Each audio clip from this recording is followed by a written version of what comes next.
So I have the story for you guys. I'm going to be featured in the new Beatles movie produced by Martin Scorsese called 1964.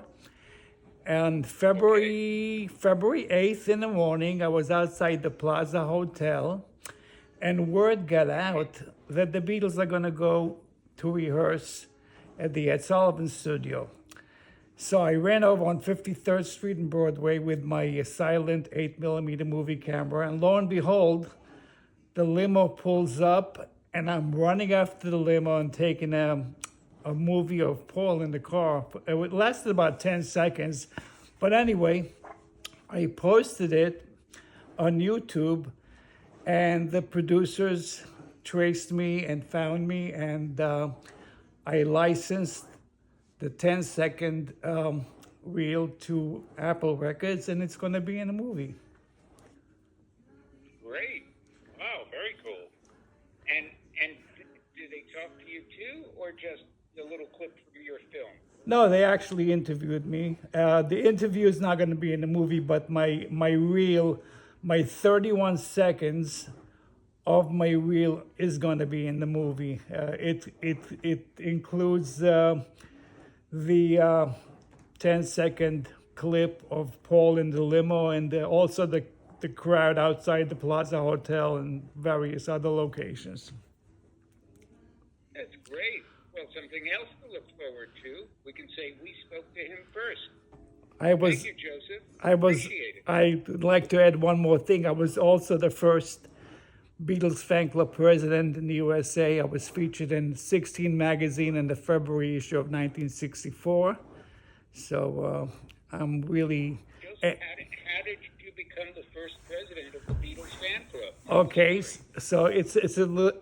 Anyway, I had a shortwave radio in 1963, and we used to tune into BBC, and I listened to Cliff Richard, Helen Reddy, and various other British people. And all of a sudden, Love Me Do came on, and being a harmonica player myself, I fell in love with it. And I had a friend in Liverpool, and I wrote to him, and I said, could you send me the 45? So the 45 RPM appeared in my house. And on the sleeve, there was the address for NEMS Records in Liverpool.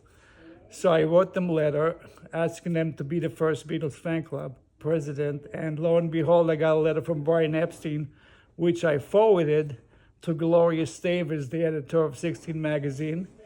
And she put my name in.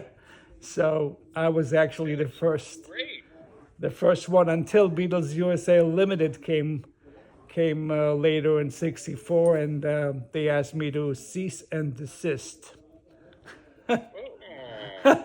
Yes. What a shame. It was. What a shame. It was. I was only 17 and a half years old when it happened. So anyway, it was a beautiful... Joseph, it's great to talk to the first president of the Beatles fan club. I think Tom has a question for you. Sure. Joseph, I'm thinking of all that footage that was in like the Maisels brothers films. Right. There's a young man running. That's along me. the side. I can picture this. That is You me. with holding the Super 8 camera. Exactly, that is me. Because whenever we watch that with friends, we go, I wonder whatever became of that film. Like, we see the Beatles in the car, but it would be from a different angle and a different perspective, Right. obviously. So that's going to be. Is any of your footage going to be in? Yes. I have the actual opposite, of course. Maisels is taking a picture, movie of me, and I'm taking a picture. So if you run it that's going to be cool. yeah, if you run it side by side, you'll see. And anyway, what else can I tell you? That was an unbelievable. And also when I went to Liverpool this June, and I went to the Beatles Museum, and some of my memorabilia, which I donated, is hanging on the second floor. Joseph, you sound like a true original fan. That is great. What's your last name? Sherov. That's spelled Sherov. Very, very cool. And I love the fact that you took the initiative to write to Brian Epstein. That's wonderful. I did. So we're going to be watching the movie, and we know now something special. That some of that exclusive footage belongs to you.